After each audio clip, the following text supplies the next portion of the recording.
Hello everyone, সবাইকে এই চ্যানেলে স্বাগতম। আমরা আজকে আলোচনা করব তোমাদের ক্লাস 12-এর দ্বাদশ শ্রেণীর এডুকেশন নিয়ে। দ্বাদশ শ্রেণীর এডুকেশনের অলরেডি সিলেবাস আমরা প্রিভিয়াস ইয়ারের আপলোড করে দিয়ে দিয়েছিলাম।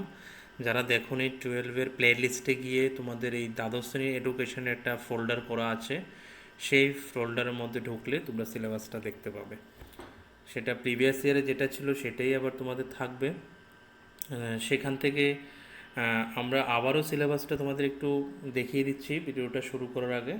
এখানে দেখতেই পাচ্ছ হাফ ইয়ারলি এক্সামিনেশান 2023-24 যেটা ছিল এটাই তোমাদের থাকবে। ক্লাস 12 সাবজেক্ট এডুকেশন তোমাদের 80 মার্কসের পরীক্ষা হবে, এবং সিলেবাস ওয়াইজ যেখানে যা যা আছে সেখানে ছিল। আমরা শুধু জাস্ট ফার্স্ট চ্যাপ্টার নিয়ে আলোচনা করব। সেই ফার্স্ট চ্যাপ্টারের নাম হচ্ছে এডুকেশন অ্যান্ড ফিলোসফি, শিক্ষা ও দর্শন। সেখানে প্রথম একক, দ্বিতীয় একক, তৃতীয় একক, চতুর্থ একক, মিনস তোমাদের 4টি ইউনিট আছে।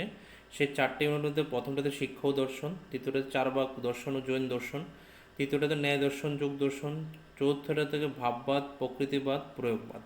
তাহলে সিলেবাসটাই দেখে বুঝতেই পারছো যে তোমাদের হাফ ইয়ারলির ফার্স্ট যে চ্যাপ্টারটা আছে সেখানে তোমাদের কি কি আছে বা কোন কোন টপিক নিয়ে তোমাদের আলোচনা করা হবে।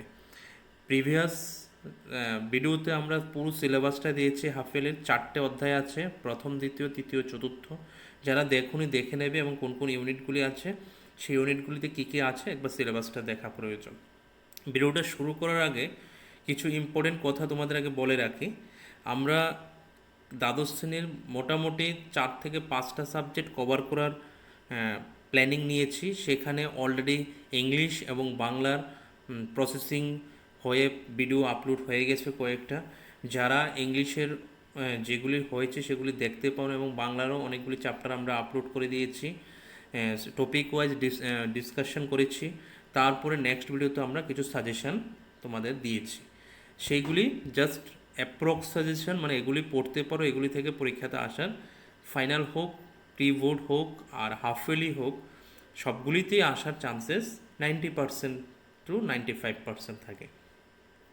এই চ্যানেলের ভিডিও বা এই চ্যানেলের সাজেশান অনেক স্টুডেন্টই পড়েছে, দেখেছে। ক্লাস 11ও আমরা দিয়েছি। যারা আমাদের চ্যানেলের সাথে ছিল, আশা করি তারা বুঝতে পেরেছে যে আমাদের সাজেশান খুবই ফ্রুটফুলি সাজেশান হয়, এবং 90 থেকে 95% কমন পড়ে যায়।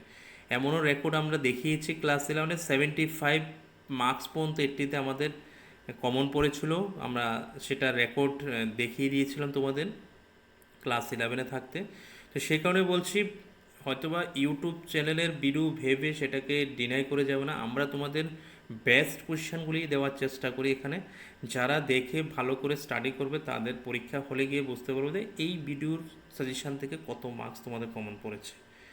আরেকটা কথা বলে রাখি, যদি কারোর আমাদের এখানে ইনস্টিটিউটে পড়ার কোনো ইচ্ছে থাকে, তোমরা আমাদের ইনস্টিটিউটে এসেও পড়াশোনা করতে পারো। সেটা আগরতলার মধ্যেই আছে আমাদের, যেখানে বর্দোয়ালি, শঙ্করাচার্য এবং অ্যাটসেট্রা অনেক সাইড ফাইডের, কাঁঠালতলি বলো, আরও অ্যাটসেট্রা স্কুলের স্টুডেন্টরা এখানে পড়ে।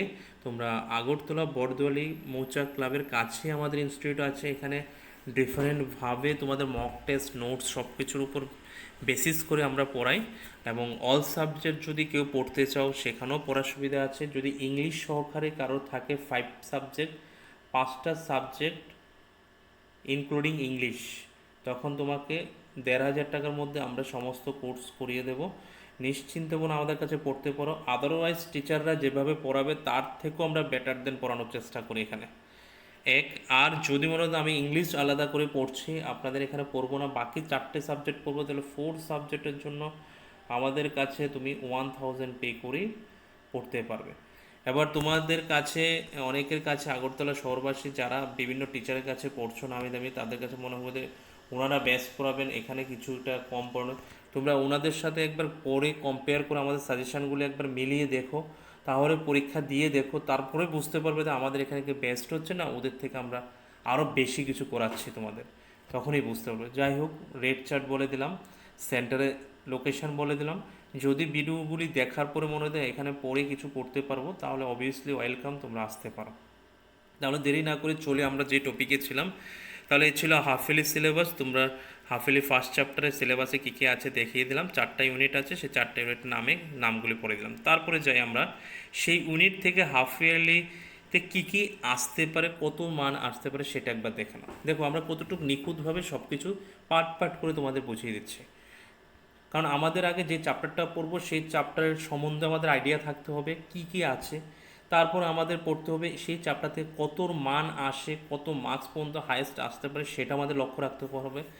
আর নয়তো তোমাদের মধ্যে অনেকেরই টেন্ডেন্সি আছে যে টিচার যা দিচ্ছে তাই মুখস্থ করবো, সেগুলি থেকে এসে যাবে। আগে তোমাকেও তো জানতে হবে তোমার কী কী সিলেবাসে আছে, কয়টা টপিক আছে, এবং কী কী মার্কস আসতে পারে ওই চ্যাপ্টার থেকে, কীভাবে নোটসটা তৈরি করে, সমস্ত কিছু আগে তোমাকে জানতে হবে। টিচার উপর ডিপেন্ডেবল হয়ে তুমি কেবল পরীক্ষা দেবে, তোমার লাইফটা তুমি আগে ভালোভাবে বুঝতে হবে, তারপরেই তুমি গিয়ে পরীক্ষা দেবে।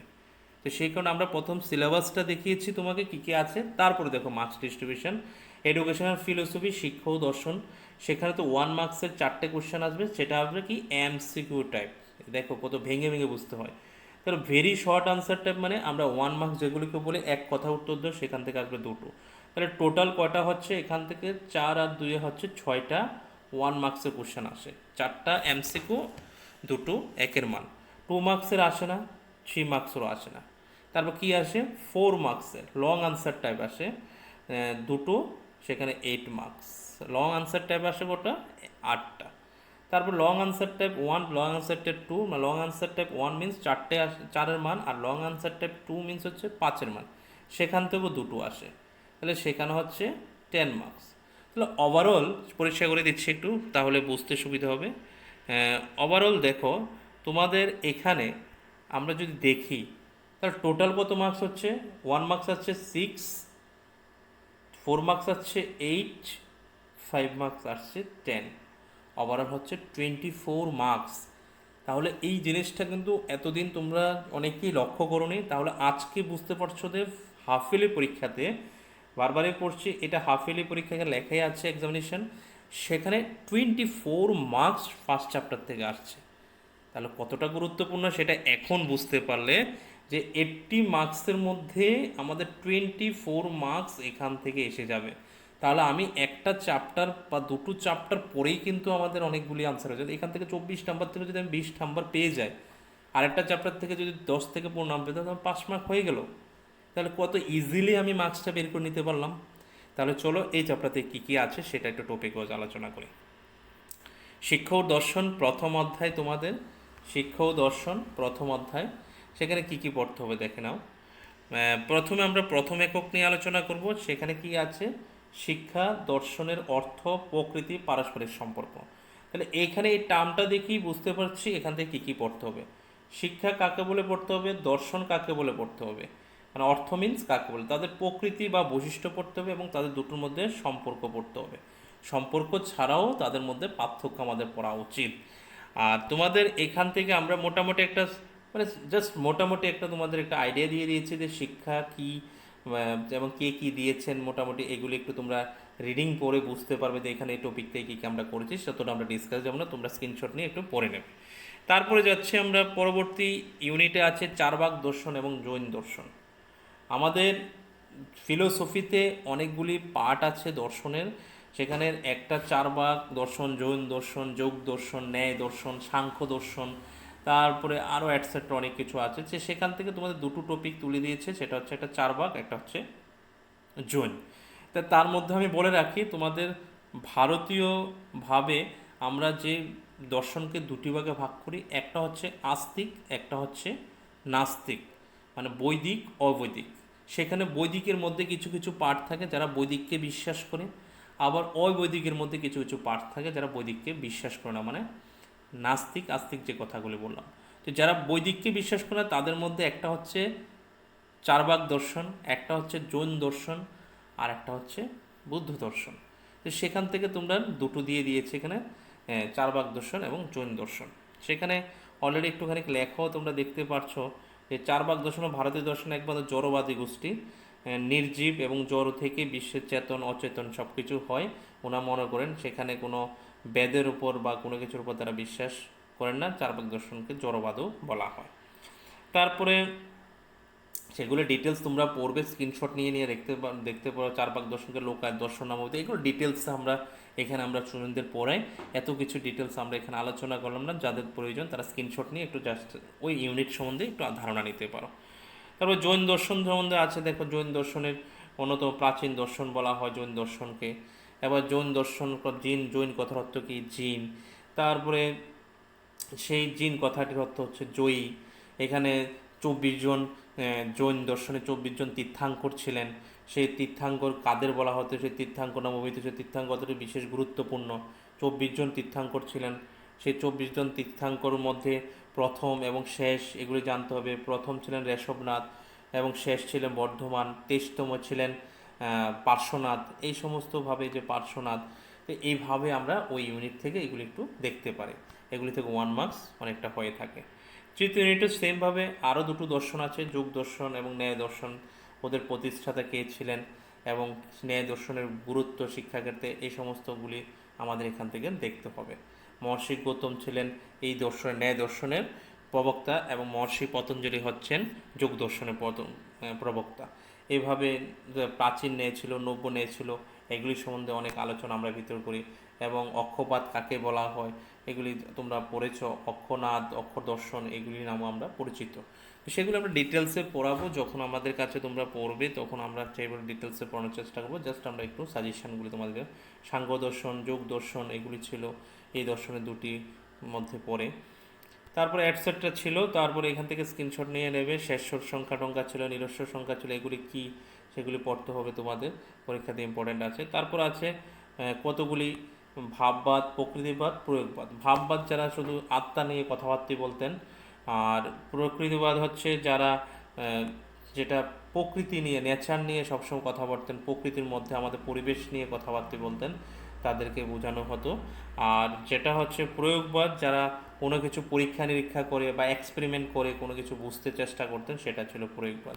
তো সেখানে প্রবক্তা, তাদের শিক্ষাক্ষেত্রে গুরুত্ব, আধুনিক শিক্ষা তাদের গুরুত্ব, এই সমস্ত জিনিসগুলো আমরা এখান থেকে পড়তে হবে। তাহলে এই হচ্ছে মোটামুটি একটা চ্যাপ্টারের একটা কনসেপ্ট আমরা দিয়ে দিলাম, তো এখানে কী কী থাকতে পারে। এবার সেগুলি থেকে আমরা দেখো কি করেছি। তোমাদের 4 মার্কস এবং 5 মার্কস আসে। তাহলে আমাদের কাছে পড়ার জন্য তোমাদের কোথায় যোগাযোগ করতে হবে? এই নাম্বারে আমাদের সঙ্গে যোগাযোগ করতে হবে। তাহলে এখানে যোগাযোগ করলেই তোমরা তোমাদের সমস্ত কিছু সমাধান পেয়ে যাবো। অনলাইন আমরা কোনো নোটস বা এগুলি প্রোভাইড করতে চাই না। সাজেশানগুলি আমরা ইউটিউব চ্যানেলে প্রোভাইড করে দেবো, টুকটাক যা সাজেশান থাকে তোমাদের। কিন্তু আমাদের কাছে স্টাডি করার জন্য যদি হয়, এই নাম্বারে যোগাযোগ করতে পারো। তাহলে আমরা মোটামুটি তোমাদের ওই স্টাডির সেইভাবে পড়িয়ে তোমাদের ভালো মার্কস করানোর চেষ্টা করব। এবার যদি কারো প্রশ্ন থাকে, স্যার আমরা যারা আগরতলা শহরের বাইরে আছে তারা আমরা কী করব, যদি ওই সাজেশনের কোয়েশ্চেনগুলি তোমাদের চাই তাহলে তোমরা আমাদের মেসেজ করতে পারো। আমরা হ্যান্ড রাইটিংয়ে আছে, স্টুডেন্টদের হাতের লেখা তোমাদের আমরা প্রোভাইড করতে পারো, কিন্তু সামান্য কিছু পে করতে হবে, যে আমাদের এই পারিশ্রমিকের জন্য তোমাকে। এই যে অনলাইন নিলে কিছু পে করে তোমরা আমাদের নোটসগুলি নিতে পারো। তো দেখো এখান থেকে আমরা ফার্স্ট চ্যাপ্টার থেকে অলমোস্ট 15 কোয়েশ্চেন রেখেছি 4 মার্কস অ্যান্ড 5 মার্কসের জন্য। 4 মার্কস আছে দুটো, 5 মার্কস আছে দুটো।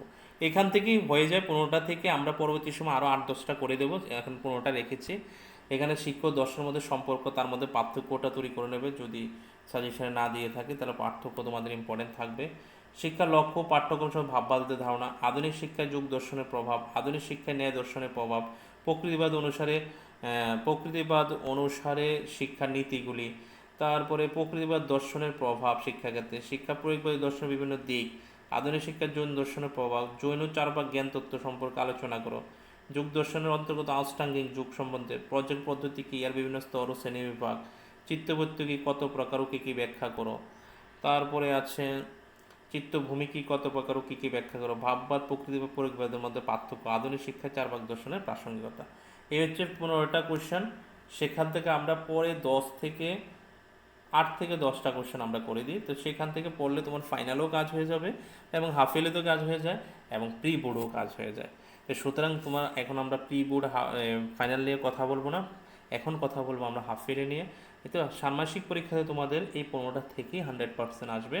আমরা গ্যারান্টি দিয়ে বলছি, তুমি পরীক্ষা দিয়ে এসে আমাদের সাথে মিলিয়ে নেবে যে তোমার ওই দুটো বড় প্রশ্ন, মানে 4-এর মান, দুটো 5-এর মান, টোটাল 4টে কোয়েশ্চেনের মধ্যে কটা কোয়েশ্চেন এখান থেকে 15টা থেকে এসেছে সেটা একবার চেক করে নেবে। সেগুলো আমরা রেকর্ড আমরা জানি, গত বছর বিভিন্ন রেকর্ড আমরা চেক করেছি, অনেক প্রশ্ন আমাদের কমন পড়ে। তাহলে এই হচ্ছে তোমাদের ফার্স্ট চ্যাপ্টারের একটা মোটামুটি ধারণা তোমরা এইভাবে নিজেদের তৈরি করবে। আর যদি হেল্প প্রয়োজন হচ্ছে, এটা তো আমরা বলেই দিলাম, শহরবাসী যারা আছে তারা আমাদের কাছে নিতে পারে টিচিং। আর যারা আউট অফ আগরতলা আছে তাদের জন্য আমরা অনলাইন বেসিস করতে পারি, সামান্য কিছু পে করতে হবে। সামান্য কিছু পে ছাড়া আমরা এই পরিশ্রমটা করতে পারবো না, এটা তোমরাও জানো। আর নয়তো এইভাবে আনসারগুলি তৈরি করে তোমরা নিজেরা পড়ে নেবে। ধন্যবাদ।